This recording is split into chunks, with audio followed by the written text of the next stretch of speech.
I stood in the terrace room at Riverside Country Club holding a wrapped Timex watch, my thumb pressed against the ridge where I'd taped the corners twice. 60 guests turned toward Brandon. Country club members in blazers and pearls at the front tables. My IRS colleagues in their department store suits near the back. His business associates checking phones at the bar. Brandon tapped the microphone twice. I want to thank everyone for coming tonight to celebrate my dad's 40 years of service. He paused for polite applause. My dad, the government accountant. 40 years counting other people's money, following every rule, and what did it get him? A pension and a Timex. Laughter from the tables near the bar. Richard Pemberton slapped his knee. I kept my hand steady. Open your gift, Dad. I stepped forward. He took the package from my hands without looking at me. The watch fell into his palm. Honest work never loses value. Dad? Brandon read the engraving aloud in a mocking tone that carried to the back tables. That's deep. More laughter. Tessa moved closer with her phone raised, ring light clipped to the case. Her lips moved silently, announcing to 47,000 followers. Brandon held the watch between two fingers, arm extended, face turned away. 3 steps took him to the decorative brass trash can near the gift table. He dropped it in. I've got a PATEK, Dad. I'm good. The watch hit the bottom with a dull clink. Someone near the bar whistled. I heard Tessa's voice. Oh my God, you guys, this is wild. Sarah Winters touched my elbow as I moved toward the door. She didn't say anything. Didn't need to. I thanked her for organizing the party. 3 colleagues from the IRS office waited by the door. I shook hands with each one. They said the right things. I nodded. I left at 9:47 p.m. My basement archive smelled like paper and machine oil. 23 color-coded binders lined the shelves. Red for bank statements, blue for shell companies, green for property records, yellow for email correspondence. $4.2 million documented across 7 years. I opened a new folder on the laptop, titled it Evidence Compilation. Created the first spreadsheet. Column headers, date, amount, account source, destination entity, Brandon's stated reason, actual use. The cursor blinked on the blank grid at 11:47 p.m. I closed the laptop and sat in the archive's fluorescent silence. My hands never shook. Before the revenge kicks in, tap subscribe so you never miss the next twist. I sat in the basement archive at midnight. The laptop was open, the cursor blinking on the first empty spreadsheet. The task ahead was clear. 40 years of work had prepared me to reduce 7 years of theft to documented proof. I pulled Claire's photo from the shelf. Elementary school picture day, 1985. She wore a blue cardigan, pearl earrings. Her handwriting on the back, first day teaching 3rd grade. New beginning. My father never had new beginnings, just endings disguised as bad luck. Pittsburgh, 1968. I was 12 years old, born in 1956 when the grocery store closed. Dad stumbled home at 9 p.m. smelling like whiskey and motor oil. Mom sat at the kitchen table with bills spread in uneven stacks, crying without sound. The store's going out of business sign went up on a Tuesday. By Friday, creditors came for the registers. I watched him try to explain the missing inventory. His hands trembled over ledger pages, numbers crossed out, recalculated, crossed out again. The lead creditor, a man in a gray suit I can still see, said Dad owed $11,000. That's when I understood. Numbers don't lie unless someone forces them to. The hardware store lasted 18 months. Dad opened it in 1969 with money borrowed from Uncle Frank, who drove a truck for Heinz and knew better but gave it anyway. I worked the register after school, 13 years old, watching Dad sell hammers at cost because he liked the customers. Rent came due the 1st of every month. Dad paid it the 8th, then the 15th, then not at all. I found an accounting textbook at the library. The pages smelled like dust and old glue. I read it in my bedroom with the door locked. I copied definitions into a spiral notebook. Asset, liability, debit, credit, credit. Words that made chaos into order. The hardware store closed the week before I started high school. Penn State accepted me on partial academic scholarship in 1976. I worked night shift in the cafeteria to cover what the scholarship didn't, mopping floors and scraping steam tables while economics textbooks dried on break room tables.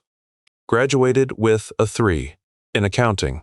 First person in my family to finish college. At 25, I accepted an IRS position. GS5, 18,000. I spent 3 years processing returns in a windowless room with 40 other analysts before transferring to criminal investigation in 1984. My supervisor, Martin Hayes, assigned me to a case as junior documentation support, white-collar fraud. Real estate developer in Harrisburg who'd been inflating property values and skimming investor funds for 6 years. I spent 4 months organizing evidence. Bank statements, property deeds, investment contracts, witness interviews. Built timelines showing money movement from investor accounts through shell companies to the developer's personal use. Color-coded the files by transaction type. Cross-referenced every exhibit.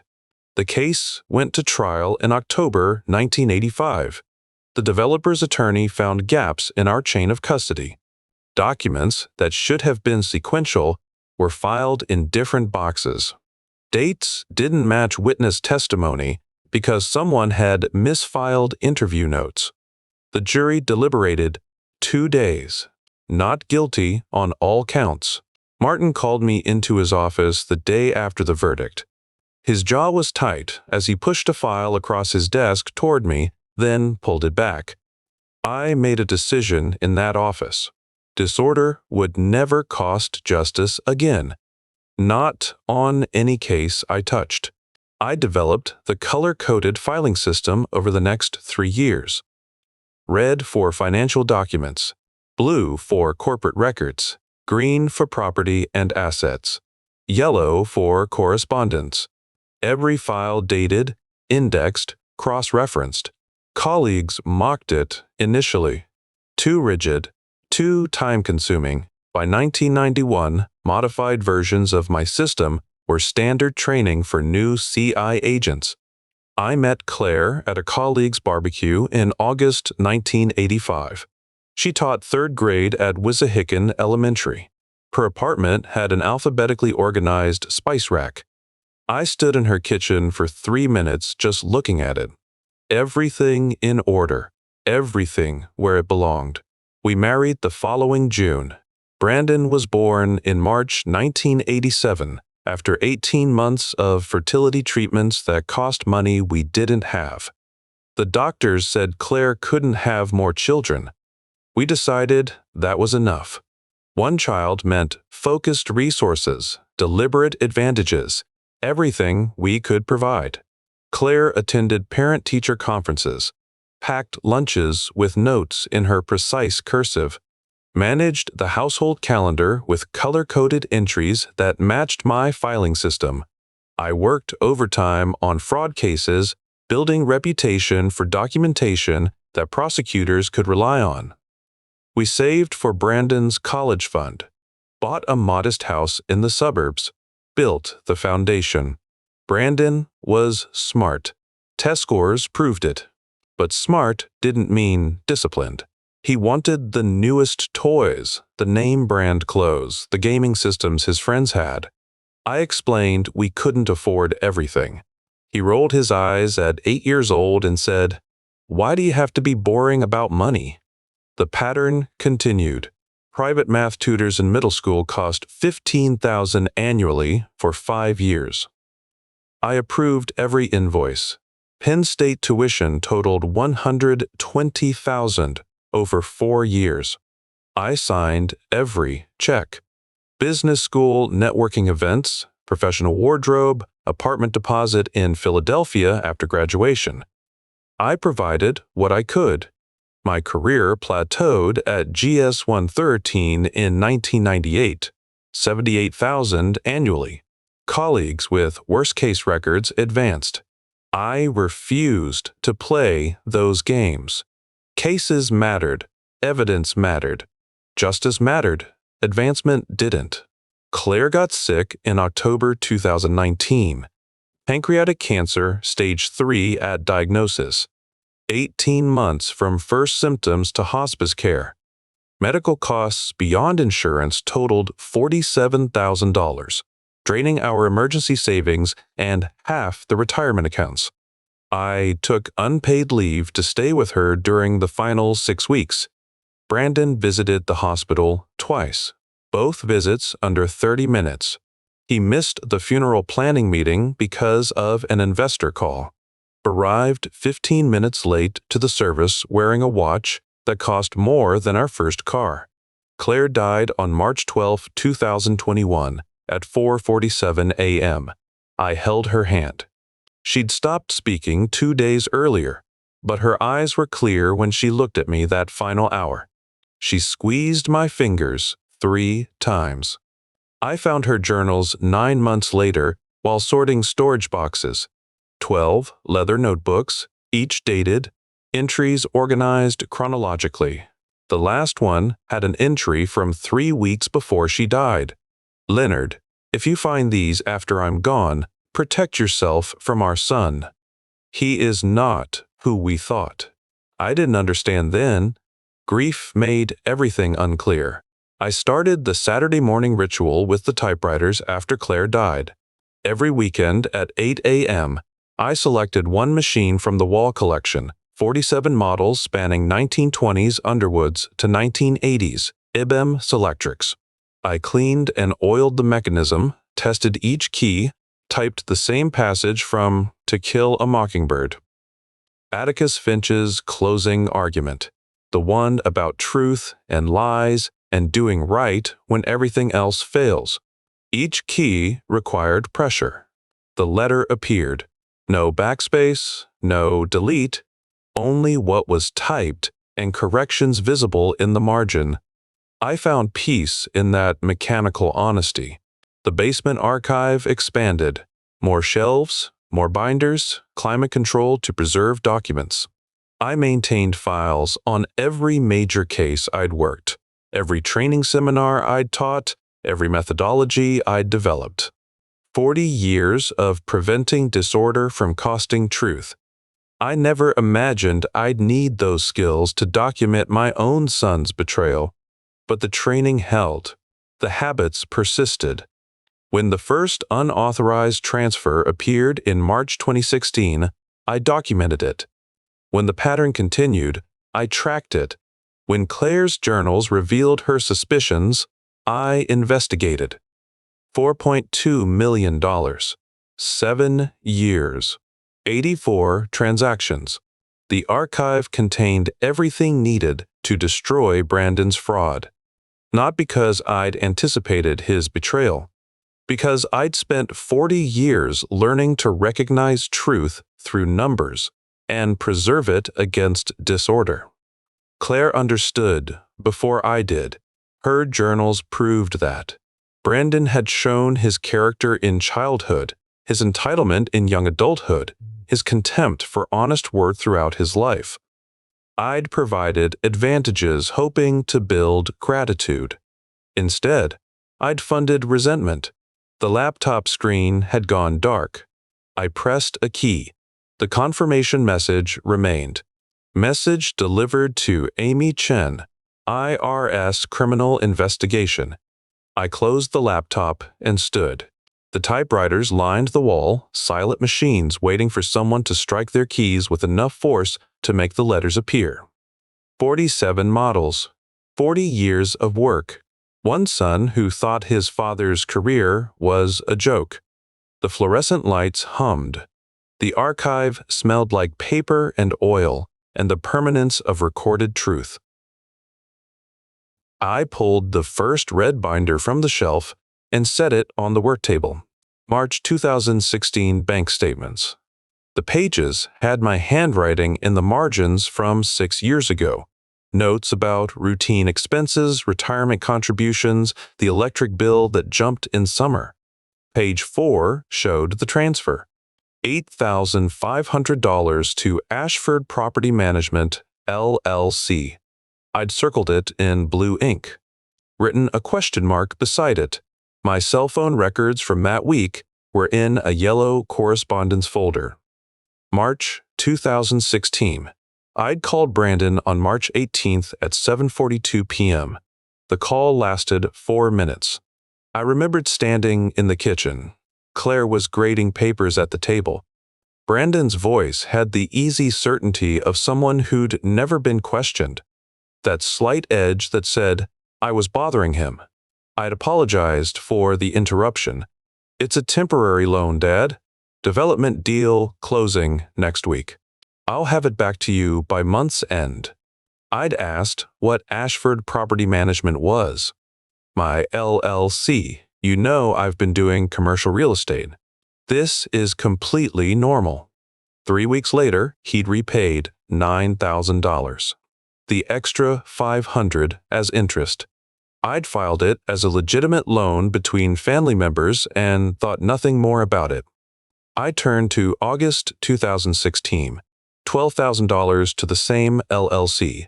My notes showed I'd called him again. This time, the explanation was bridge financing for a property closing. Quick turnaround, no concerns. Claire stood at the kitchen counter that night, cutting vegetables. When I hung up, she looked at me with something between suspicion and sadness. I didn't ask what she was thinking. November 2016, $18,000. February 2007, $23,000, each with increasingly complex business explanations I didn't fully understand but wanted to trust. Real estate had its own language. Brandon spoke it fluently. I counted other people's money for the government. I opened a blue binder. Corporate formation documents I'd requested from Delaware during my investigation after Claire died. Ashford Property Management, LLC, registered June 2015. Brandon listed as managing member. No other business activity beyond receiving wire transfers from my accounts. A shell company. I'd known what they were for 40 years. I just never imagined one with my family name. June 2007 was in a green binder. Bank security footage I'd requested through informal channels during my investigation. The timestamp showed 2:14 p.m. on June 23rd. Brandon, at my credit union, standing at the teller window in a charcoal suit. He handed documents across the counter. Signed something. The teller processed without calling me to verify. Power of attorney. Forged signature. Security camera angle showed his face. Confident smile. Hand moving across the page with practiced ease. I'd been at a forensic accounting seminar in Baltimore that day. Hotel receipts proved it. 50 witnesses could confirm.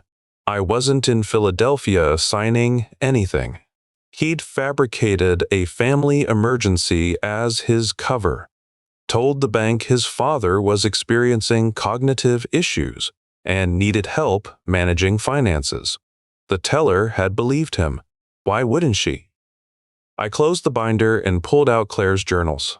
12 leather notebooks, each dated on the spine. October 2019 through February 2021. Her elementary teacher handwriting filled every page. Precise cursive, organized by date. October 15th, 2019, Brandon showed us photos of his new Audi today. $85,000. Leonard made $78,000 this year before taxes. Where is this money coming from? I asked. He got angry, changed the subject. I'm too tired to push, but something isn't right. I remembered that visit. Claire had just started chemotherapy. Brandon came to the house for 30 minutes, showed me photos on his phone. The Audi was silver, leather interior, every upgrade available. He'd said business was good. I'd nodded and made some comment about success. Claire had watched him from the couch. Her question had been gentle, just curious about his business growth. Brandon's response was sharp, dismissive. He'd left soon after. I'd told myself she was reading too much into it. Cancer made everything feel uncertain. July 2020, Brandon joined Riverside Country Club. $15,000 initiation fee, $800 per month dues. He introduced us to Richard Pemberton at dinner last week. Richard cracked a joke about government salaries paying for his second margarita. Brandon laughed. I didn't. The country club. I'd never been comfortable there. Brandon had insisted on taking us to dinner once after he joined. Richard Pemberton sat at our table with his wife, talked about real estate deals and investor meetings, made some comment about how the private sector actually compensated talent. Brandon had grinned, said something about the public service salary sacrifice. Claire's handwriting got shakier as the cancer progressed.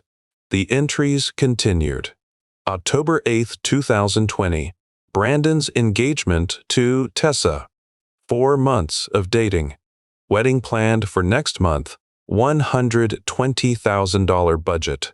He says investors are funding it as networking opportunity. That makes no sense. Investors don't fund weddings. February 2021, Brandon gave speech at Chamber of Commerce breakfast. Leonard attended. Topic was building legacy as self-made entrepreneur. Brandon talked about independence from handouts, about earning everything himself. Leonard came home quiet. Didn't say anything about the speech. I wanted to ask if he noticed our son just erased him from his own story. I'd sat in that breakfast room with 40 other people. Brandon at the podium, confident and loud. The speech lasted 12 minutes. He talked about vision, about taking risks, about building something from nothing. He'd never mentioned his parents, never acknowledged the college tuition, the living expenses, the connections I'd helped him make early in his career. I'd driven home and gone to work, filed it away.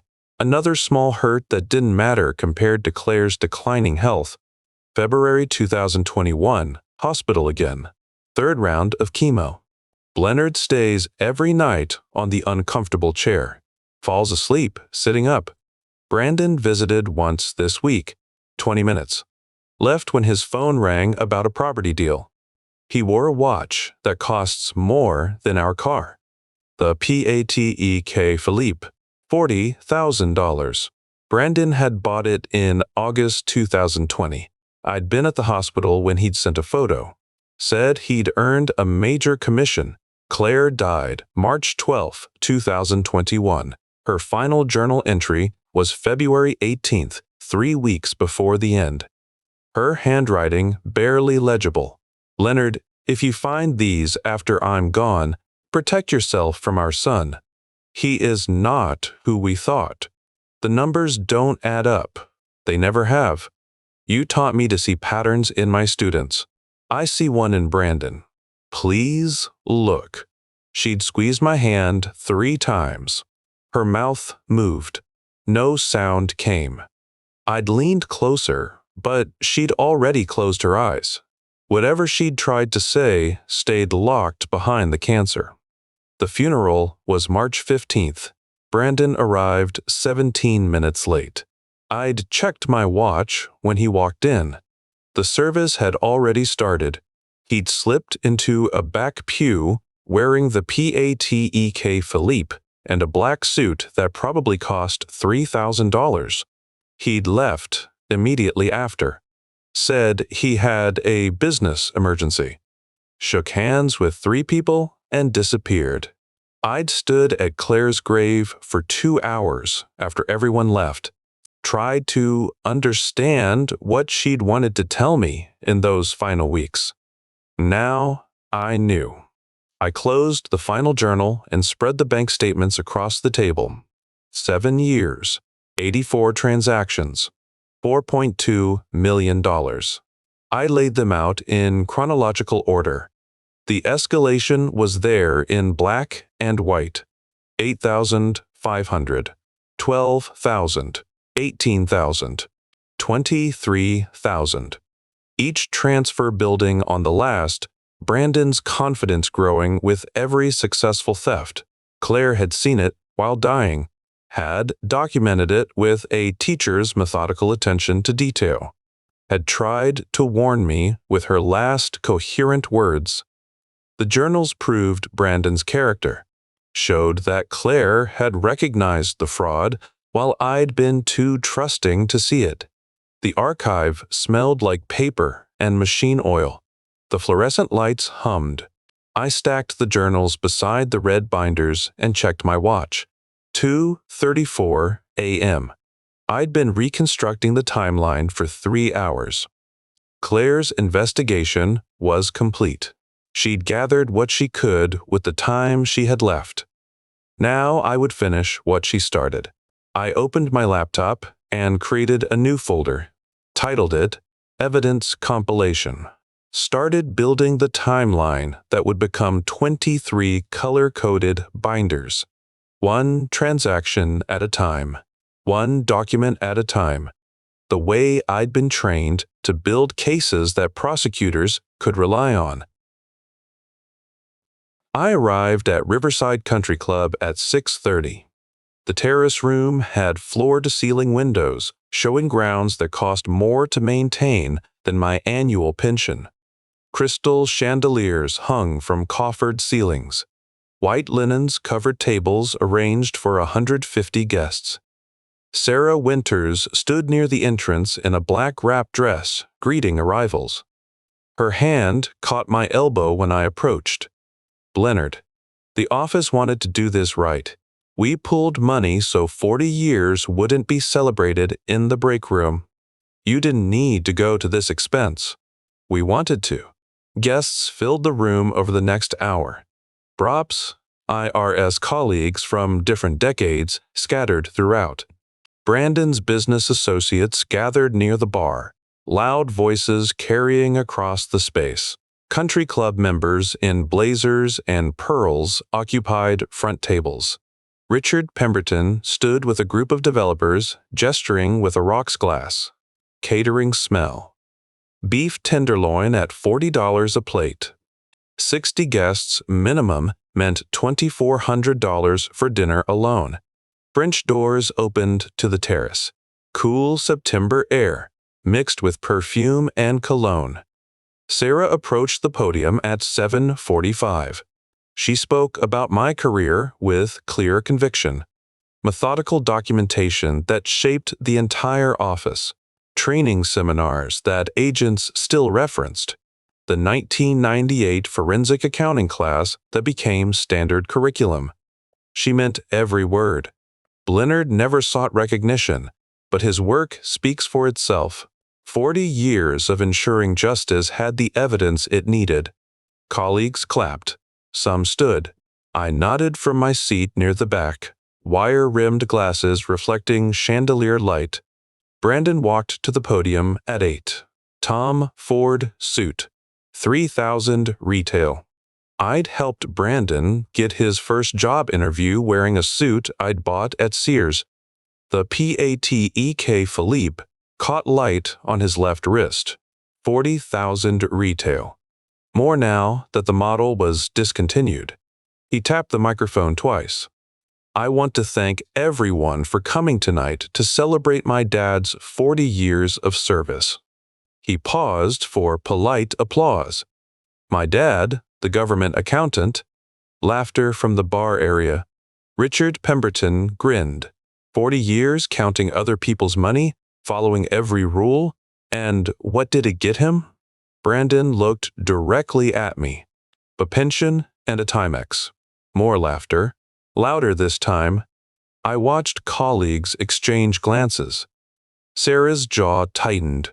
Tessa moved closer to the podium, phone raised. Ring light clipped to the case, illuminated her face. She was live streaming to 47,000 followers. Her lips moved silently, providing commentary the camera couldn't hear. That morning, I'd wrapped the Timex twice, pressing tape over the corners. I stood and walked to the front. The watch weighed 2 ounces in my hands. $47 at the jewelry store, where I'd bought Claire's engagement ring. Brandon took the package without looking at me, tore through the wrapping, didn't unfold it, just ripped. The watch fell into his palm. He turned it over, read the back aloud. Honest work never loses value. Dad, his tone made each word sarcastic. The room went quiet except for someone's nervous cough. Tessa zoomed her camera. I could see the red recording light from where I stood. Brandon examined the watch like something contaminated, turned it over in his fingers. 3 steps to the brass trash can near the gift table. Country Club monogram polished to mirror shine. Brandon held the watch between thumb and forefinger like something infectious. Released it. The sound of metal hitting metal echoed across the terrace. A slight rattle as it settled at the bottom. I've got a PATEK, Dad. He tapped his wrist. I'm good. Maybe save the philosophy for someone who needs it. I stood without moving. The room went silent. Someone coughed. A chair scraped. 7 seconds, maybe more. I turned to Sarah. Thank you for organizing this. The room is beautiful. The effort means more than you know. My voice didn't waver. I shook hands with 3 colleagues near the door. They said the right things about my career. I nodded and thanked them. I left. At 9:47, the parking lot was cooling down. My Camry between a Mercedes S-Class and BMW 7 Series. Combined value of the cars flanking mine, $160,000. My car, Kelly Blue Book Trade, in $8,400. Inside, the dashboard clock read 9,032. I sat with my hands on the steering wheel. 17 minutes passed while I organized thoughts into categories. Evidence, witnesses, timeline. The clock read 9,049 when I started the engine. The party continued behind me. I could hear laughter through the country club's windows. Tessa's voice carried across the parking lot, high-pitched excitement about engagement metrics. I drove home. The basement archive hadn't changed since that morning. Climate controlled, 68 degrees. 45% humidity. The same conditions the National Archives used for permanent records. Fluorescent lights hummed when I flipped the switch. 47 typewriters lined one wall. The typewriters I'd collected over 40 years, each one a reminder of permanent records. That's 1920s Underwoods to 1980s. IBM Selectrics, each labeled with acquisition date and maintenance history. Strike the key, see the letter appear. No backspace function. No delete. Every mistake stayed visible unless you crossed it out in ink. 23 color-coded binders filled the shelves. Red for bank statements, blue for shell companies, green for property records, yellow for correspondence, orange for social media evidence, purple for timeline analysis. 7 years, 84 transactions, $4.2 million. Every transfer documented in the red binders. Every shell company mapped in the blue binders. Every property purchase tracked in the green binders.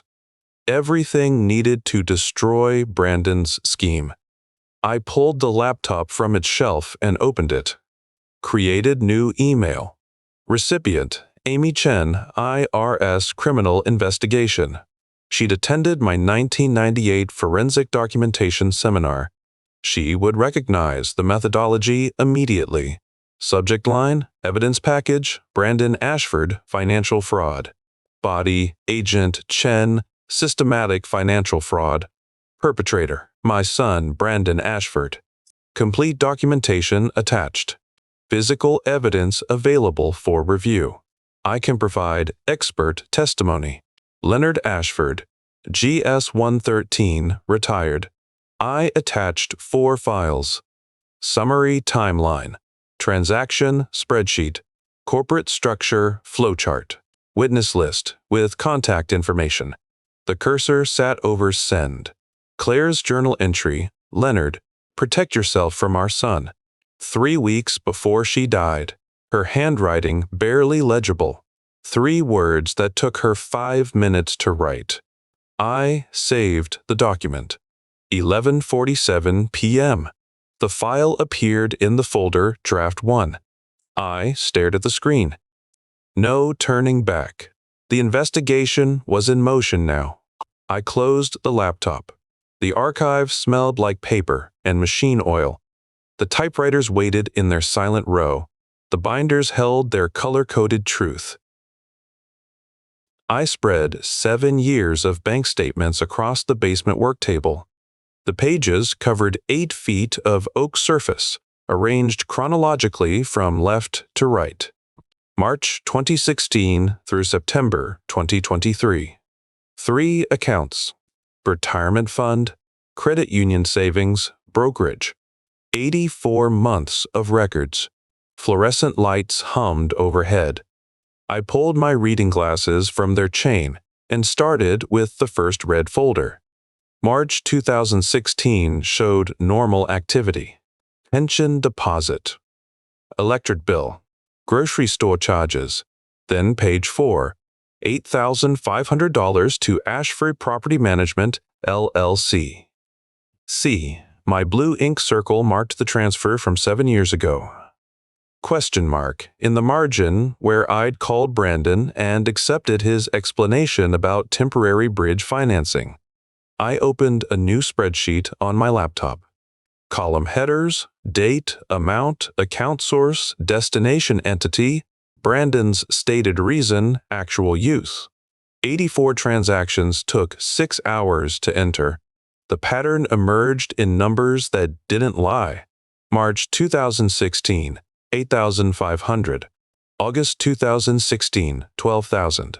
November 2016, 18,000. February 2007, 23,000. Each transfer larger than the last. Each building, Brandon's confidence that I wouldn't check closely enough to notice. The total appeared in the bottom cell. $4,200,000. I pushed back from the keyboard and stared at the number. Checked the formula twice. Same total. $4,200,000. Claire's voice from her journal, the numbers don't add up. They never have. I created a second spreadsheet. Brandon's visible expenditures with dates. The Audi purchase in October 2019, $85,000. Country club initiation in July 2020, $15,000 plus $800 monthly. Wedding in November 2020, $120,000. PATEK Philippe in August 2021, $40,000. Each expense matched a withdrawal from my accounts within 72 hours. The forensic accounting software I'd used during my IRS career still ran on my desktop. I opened it and started mapping the shell company network. 17 LCS. Delaware had 7, Nevada had 6, Wyoming had 4. All variations on legitimate business names. Ashford Property Management. Keystone Development Holdings. Liberty Investment Services. Mainline Real Estate Partners. The registered agents led nowhere. Virtual office addresses in Wilmington, Las Vegas, Cheyenne. No physical operations. No employees. No business activity beyond receiving wire transfers from my accounts and moving them through corporate layers. I created a flowchart. Red arrows showed money leaving my retirement fund, credit union, brokerage accounts. Yellow arrows tracked transfers between shell companies. Green arrows terminated at Brandon's personal and business accounts. The visualization filled my second monitor. A spider web of corporate entities existing solely to obscure theft. My printer ran for 40 minutes downloading Tessa's Instagram archive. 2,800 photos spread across the basement floor. Chronological, left to right. March 2020 through September 2023. Each one a transaction converted to content. I sorted by engagement metrics and printed 200 posts showing luxury purchases, vacations, designer items. I selected 41 posts with clear purchase documentation. St. Bart's vacation photos from March 2021. Cartier bracelet unboxing from October 2022. Hermes bag collection tour from January 2023. Range Rover delivery video from April 2023. Each post got taped to printer paper beside the corresponding bank statement. Split screen exhibits. Left side showed withdrawal date and amount from my accounts. Right side showed Tessa's Instagram post 24 to 72 hours later with captions about Brandon's generosity. March 15, 2021. $47,000 withdrawal. March 18, 2021. Tessa's post from St. Bart's showing beach resort, Champagne, sunset. Caption: Living our best life thanks to my amazing husband. October 12, 2022. $63,000 withdrawal. October 15, 2022. Tessa's unboxing video of Cartier Love Bracelet. Caption: He knows how to spoil me. So blessed. I created 41 split-screen comparisons and pinned them to the corkboard covering my basement wall. The printer was still warm when I started the signature analysis. I'd requested power of attorney documents from 3 banks where Brandon accessed my accounts. The PDFs showed signatures supposedly mine from September 2016, June 2017, and September 2019. I pulled my authenticated signatures from tax returns filed those same years, set them beside Brandon's forgeries under the green banker's lamp. I held the magnifying glass over the signature. First discrepancy, pressure points. My authentic signature showed even depth from 40 years of muscle memory. Brandon's forgery varied. Lighter at the beginning of letters, heavier at the end. I measured letter spacing with a ruler. My authentic LEO spacing was 0.4 inches. The forgery was 0.55 inches. Traced rather than written naturally. The trimmer patterns were wrong. My hand had developed a slight tremor from detailed work over decades. It showed inconsistent micro-variations in my signature's vertical strokes. The forgery had different tremor patterns. Brandon's hand, not mine. 9 inconsistencies total. Pressure points, letter spacing, tremor patterns, formation mechanics. All wrong. I created comparison charts with authentic signatures from tax returns on top, forgeries from power of attorney documents on bottom, red arrows highlighting discrepancies in pressure, spacing, tremor, letter formation. The September 2019 document claimed I'd signed power of attorney at a Philadelphia notary's office on September 14th. Pulled my 2019 calendar from the desk drawer. September 12-15, 2019. Baltimore Typewriter Collectors Convention, Omni Hotel. I'd given a presentation on Underwood maintenance techniques. 53 attendees witnessed it. Hotel receipt showed check-in September 12, check-out September 15. Convention roster listed my name as presenter. Photographs from the event showed me at the podium with dated timestamp. Brandon had forged my signature on a legal document supposedly signed in Philadelphia while I was in Baltimore, with 50 witnesses and hotel records proving I couldn't have been in both places. I created a 2-page exhibit. Left side, forged power of attorney with September 14, 2019 date and Philadelphia notary stamp. Right side, hotel receipt, convention roster, time-stamped photo of me presenting in Baltimore that same day. Physical impossibility proving forgery beyond any reasonable doubt. Over the next 3 days, I traced wire transfer patterns. International transactions appeared in my brokerage statements starting January 2020. Transfers to banks in Georgetown, Cayman Islands. Transfers to banks in Panama City, Panama. 4 accounts total, holding $800,000 at the time I'd frozen everything. I cross-referenced wire transfer dates with Brandon's passport records from a green property folder. He traveled to Georgetown in February 2020, June 2022, October 2022. Panama City in April 2020, September 2021, March 2023. Tessa's Instagram showed posts from the Ritz-Carlton Grand Cayman and Panama City luxury resorts on the exact dates matching wire transfers. February 18, 2020. Wire transfer of $150,000 to Cayman account. February 19, 2020. Tessa's post from Grand Cayman showing infinity pool, palm trees, resort logo visible. Caption: Paradise found. The offshore accounts elevated everything. Simple theft became international wire fraud. Unauthorized transfers became money laundering. Brandon's scheme crossed federal criminal thresholds, carrying 15+ years in prison.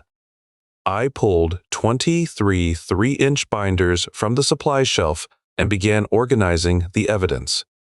Red binders for bank statements.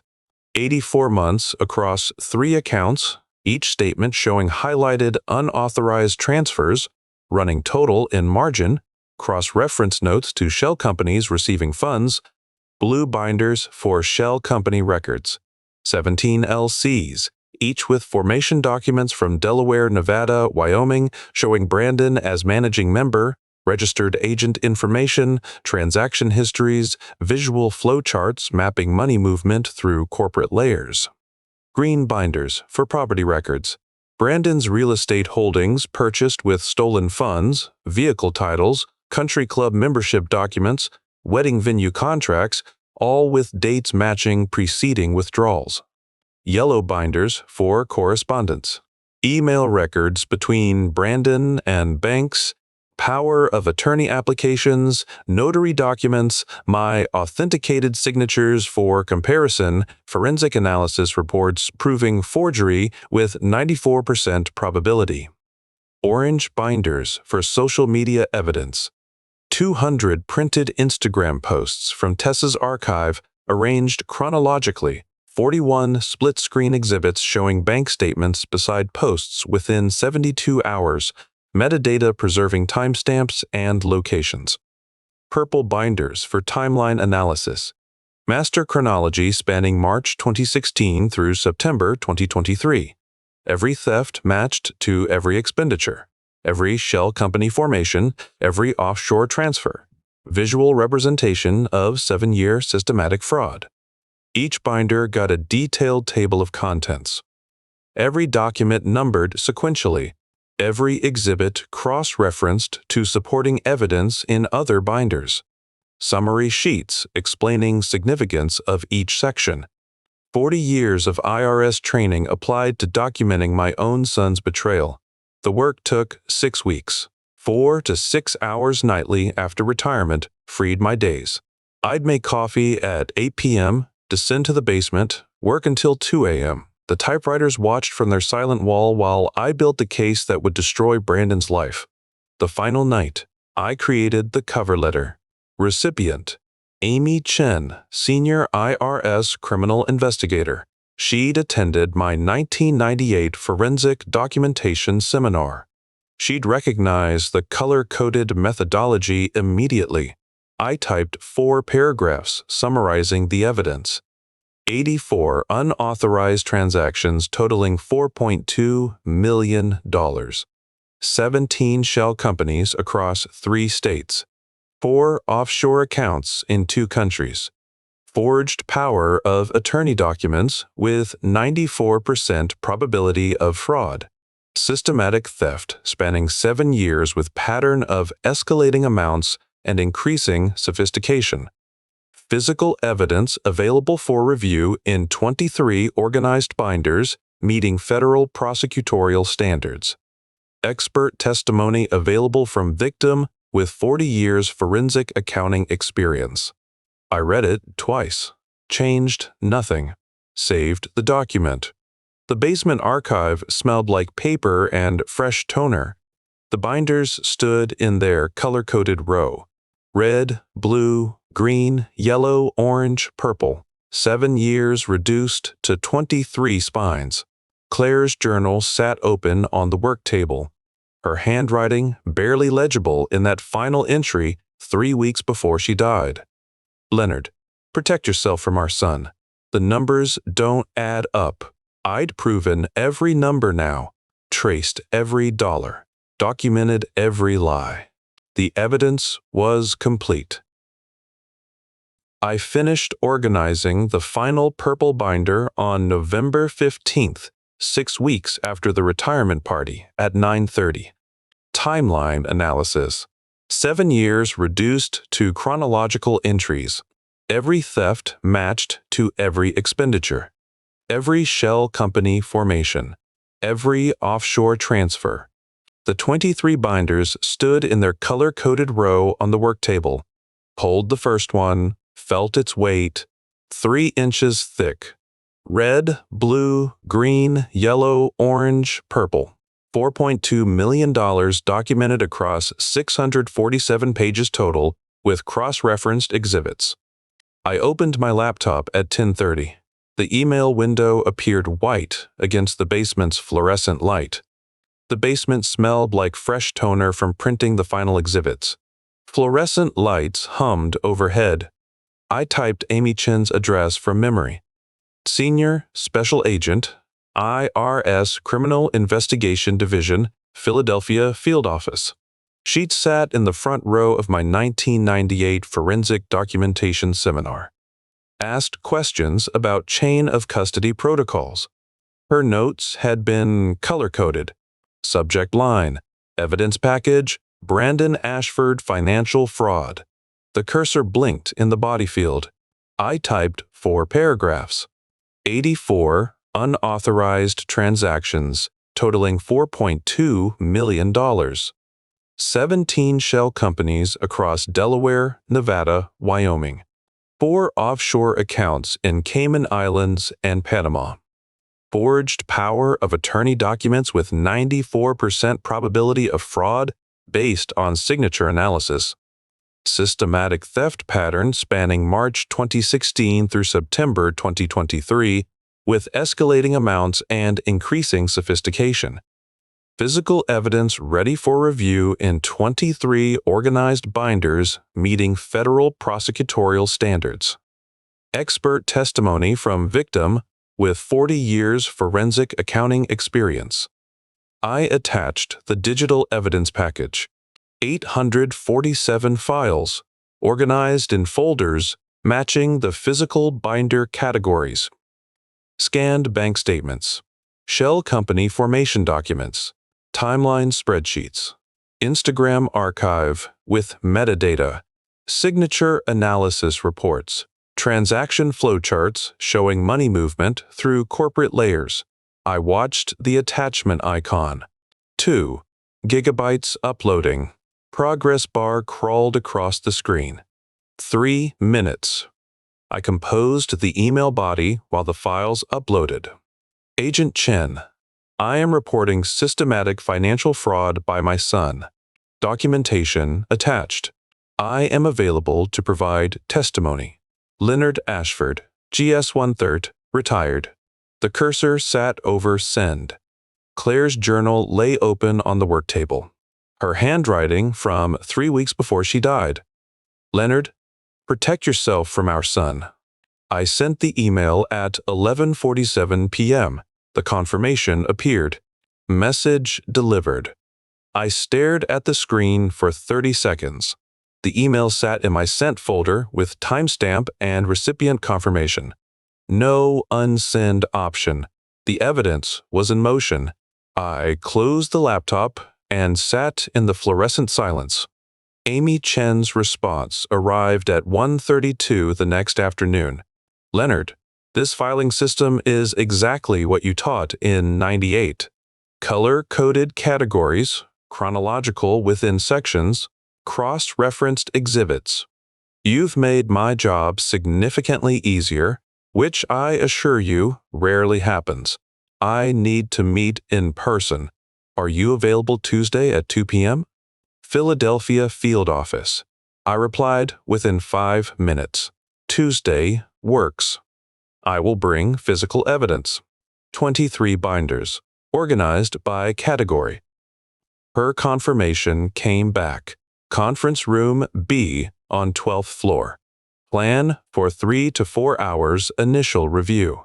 Tuesday arrived clear and cold. I loaded the archive boxes into my Camry's trunk at 1:15. The binders filled 3 boxes. 60 pounds of documentation. The field office occupied floors 9 through 14 of a limestone building on Market Street. I signed in at security, received a visitor badge, rode the elevator to 12. Amy Chen met me at the conference room door. Reading glasses on a chain. Navy pantsuit with minimal jewelry. Her handshake was firm. Leonard, thank you for coming in. 2 junior agents stood at the conference table. Marcus Rivera, late 20s, off-the-rack suit, notepad ready. Jennifer Park, early 30s, laptop open, professional, but not cold. I set the boxes on the table. Amy opened the first binder. Red category. Bank statements. Her fingers moved through the tabs, each section labeled, each page numbered, cross-reference notes in the margins.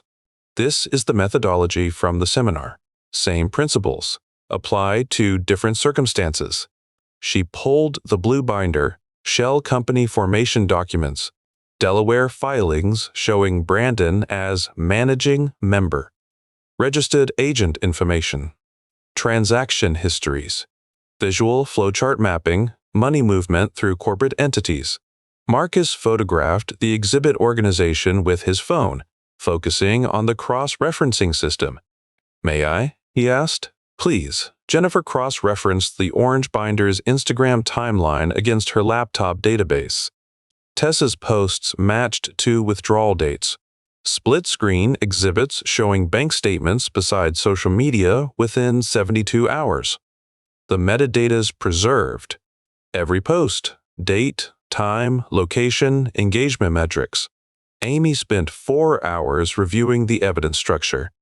She asked questions about tracking methodology, how I'd identified registered agents through state filing databases, how I'd discovered offshore accounts through wire transfer pattern analysis. I answered with exhibit citations. Purple binder, page 47. Green binder, section 3. The agents took notes, asked follow-up questions about verification. We finished at 6:15. Amy closed the final binder. In 30 years, I have never seen documentation this complete from a civilian victim. This isn't just evidence. This is a masterclass in forensic accounting. It's what you taught me mattered. No, it's what I learned from you being applied flawlessly. The agents spent 4 days verifying the evidence. Marcus confirmed shell company registrations through Delaware, Nevada, Wyoming databases. Jennifer validated signature forgeries using federal forensic protocols. Amy traced offshore wire transfers through international banking systems. Friday's follow-up meeting started at 2. The conference room's whiteboard showed preliminary criminal analysis. 17 counts wire fraud, 4 counts money laundering, 3 counts forgery. Amy stood at the board with a marker. Each unauthorized wire transfer is a separate count. The offshore movement adds money laundering. The forged signatures add forgery. Your son's looking at 15+ years federal sentencing before enhancements. What's the timeline? Normally, 18 to 24 months investigation before indictment. But you've done the work we'd spend a year doing, and done it better. We can move to grand jury by March, 4 months from now. Jennifer looked up from her laptop. The cross-referencing alone would take our team 6 months. These timeline correlations are prosecution gold. Marcus flipped through his notes. I've never seen civilian evidence this clean. Chain of custody is airtight. Every document sourced and verified. Amy capped her marker. We'll need you available for grand jury testimony. Probably March. Then trial testimony if Brandon doesn't take a plea. You comfortable with that? Yes. One more thing. She pulled a folder from her briefcase. We're using portions of your evidence package in our next training seminar. Agent Rivera asked if he could cite your methodology in his forensic accounting presentation. With your permission. The fluorescent lights hummed. Marcus waited with his pen ready. Permission granted. I left the field office at 4:30.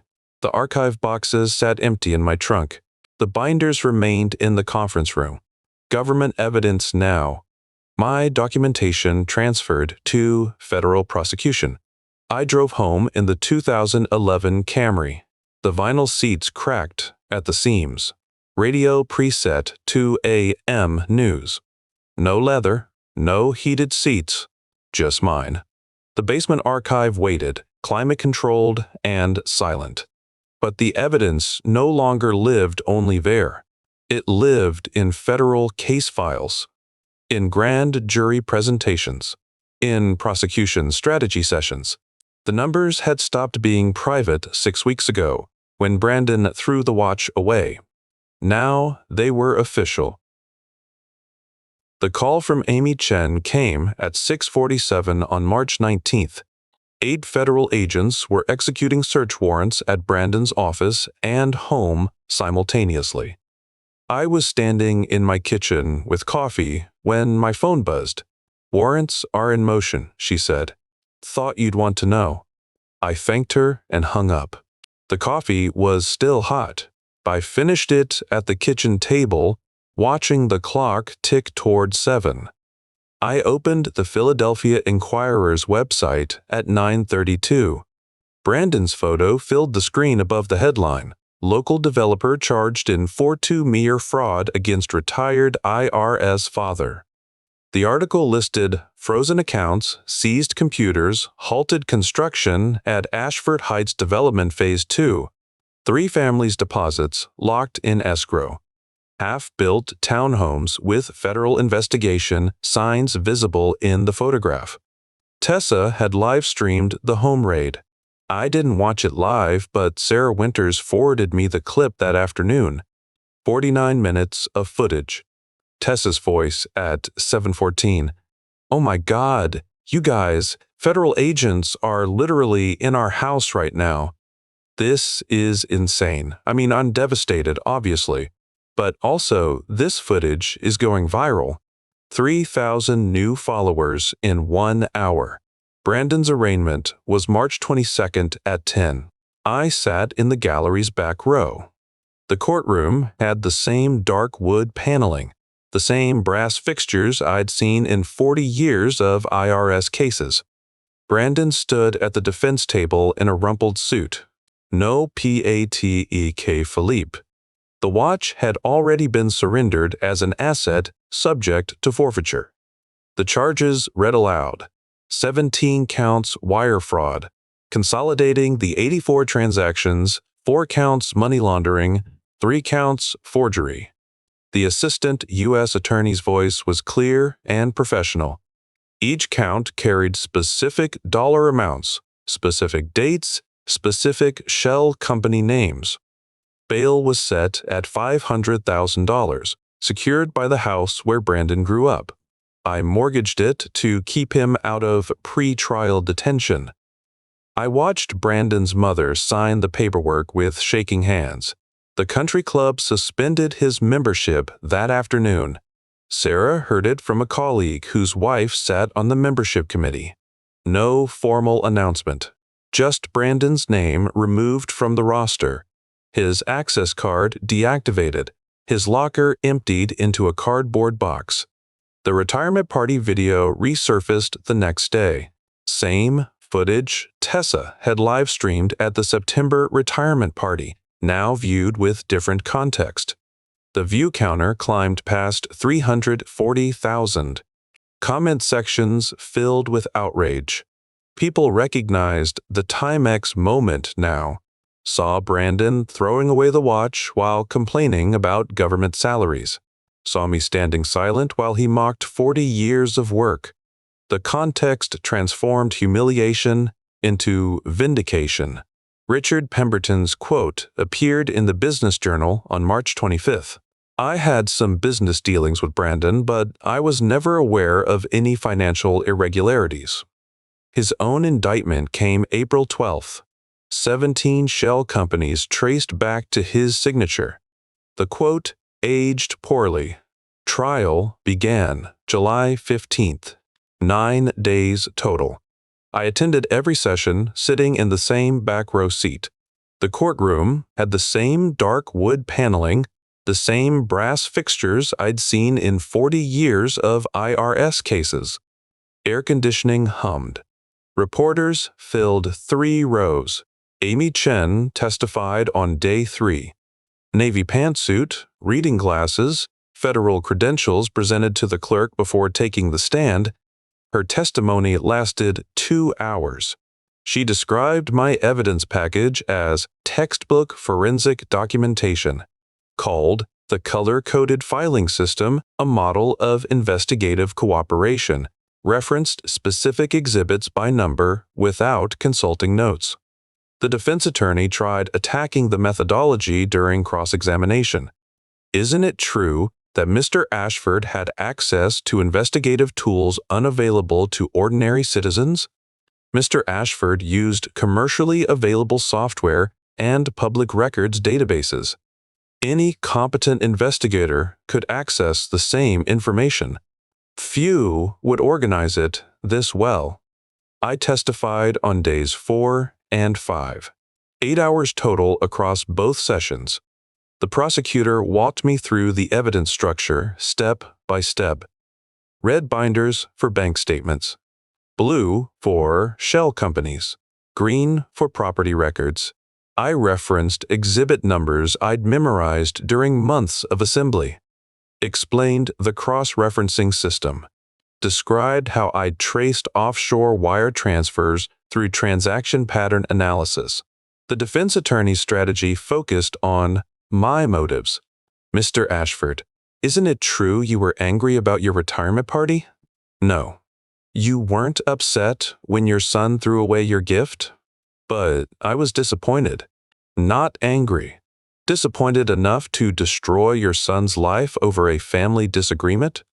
I looked at the jury. 12 faces watching from the box.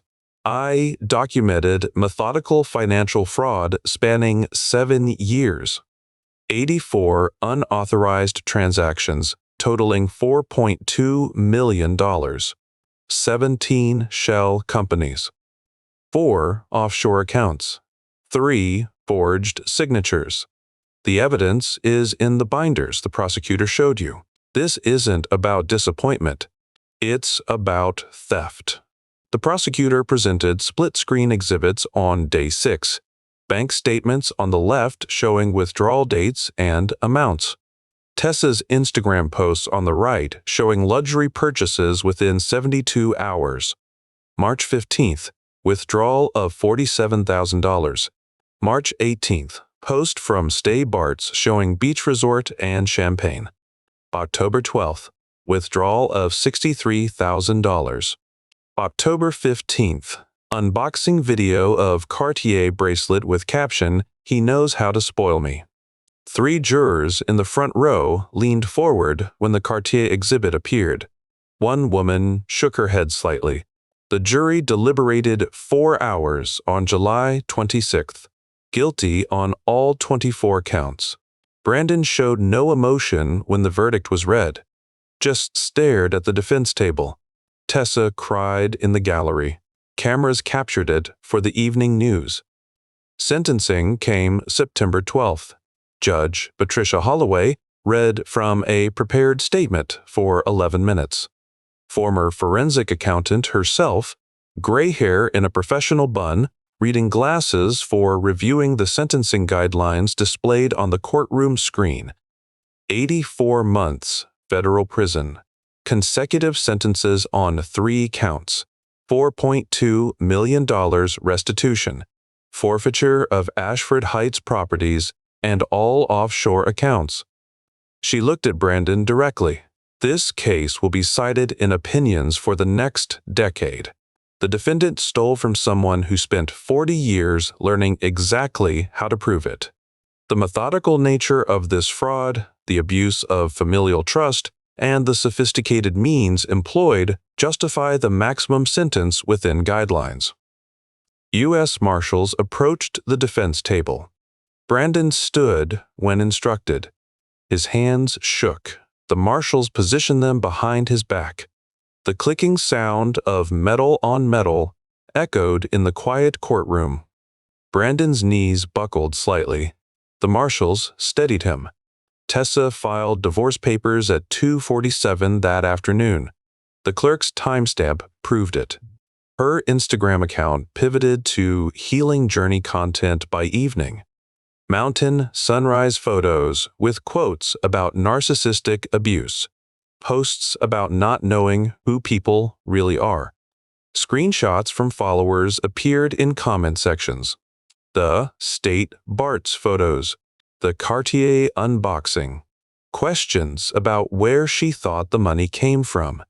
She lost 12,000 followers in 2 weeks. Her final post appeared September 28th. Sometimes you don't know who people really are. Sending love and light. The account was deleted by morning. I drove home from the sentencing hearing at 4:30. The Camry's vinyl seats were cracked at the seams. Radio preset to AM news. The basement archive waited, climate-controlled and empty. The 23 binders remained in federal custody. Stamped United States v. Brandon Ashford, case no. 24, Sear Surser 847. Evidence that had lived in my basement now lived in legal precedent. I called the IRS Foundation Director in February 2025. The restitution money had cleared. $4,200,000 in federal accounts waiting for allocation. I want to establish a scholarship for children of IRS employees pursuing education degrees. He understood within minutes. The Claire Ashford Memorial Scholarship. Endowment principal generating enough annual income for the first class of 11 students. Preference for elementary education majors. Renewable up to 4 years. The announcement ceremony was March 10th at 2. Conference Room B on the 12th floor where Amy Chin had reviewed my evidence 9 months earlier. 40 colleagues filled the chairs. Coffee and cookies on the side table. Claire's teaching portrait from 1985 displayed on the wall screen. I spoke for 4 minutes. Claire's 32 years teaching 3rd grade. Her journals documenting our son's fraud because a teacher notices patterns. Claire used to say 3rd graders knew when adults lied to them. They just needed someone to teach them the questions to ask. This scholarship honors her legacy. Students she'll never meet taught by teachers funded by justice. Amy Chen stood next. Leonard taught me forensic documentation in 1998. Now we honor the woman who taught him what mattered beyond the work. The office lobby got a bronze plaque the following week. Claire Marie Ashford, Memorial Scholarship, truth-seeking in her memory. I sat in Claire's garden the next Sunday at 8:30. March morning, 40 degrees. Frost coated the stone bench beneath the Japanese maple. Her final journal open on my lap. Leonard, protect yourself from our sun. Gray sky through bare branches. Dormant peonies sleeping until spring. I'd made my decision on this bench 4 months ago. Sent the email to Amy Chen from the basement afterward. Footsteps on the brick path at 9:30. Sarah Winters carrying a wrapped package. Morning, Leonard, she sat beside me. Handed me the box. Inside was the Timex, professionally cleaned. Leather band, conditioned and supple again. Crystal, polished clear. The brass trash can had left a small dent in the case back, just above the engraving. Honest work never loses value. Amanda at the catering desk saved it. She remembered you from retirement parties over the years. Thought you might want it back. The leather band felt stiff. 6 months in storage had dried it out. I worked it carefully to avoid cracking. I removed my digital watch. Put on the Timex. The windstem had honest resistance. Required effort. The mainspring engaged with familiar tension, ticking beside my ear. Marcus Rivera's daughter got the first scholarship, Sarah said. Penn State. Elementary education. $15,000 annually. Marcus, the junior agent who'd photographed my evidence organization with his phone. Claire would approve. Sarah left at 10. I stayed until noon. I mounted a second plaque to the garden wall. Documented truth outlasts comfortable lies. I wore the Timex daily after that. Mechanical resistance reminded me effort shows. Documentation matters. 40 years of unglamorous work was never meaningless. The watch ticked on my wrist. Honest, permanent, mine.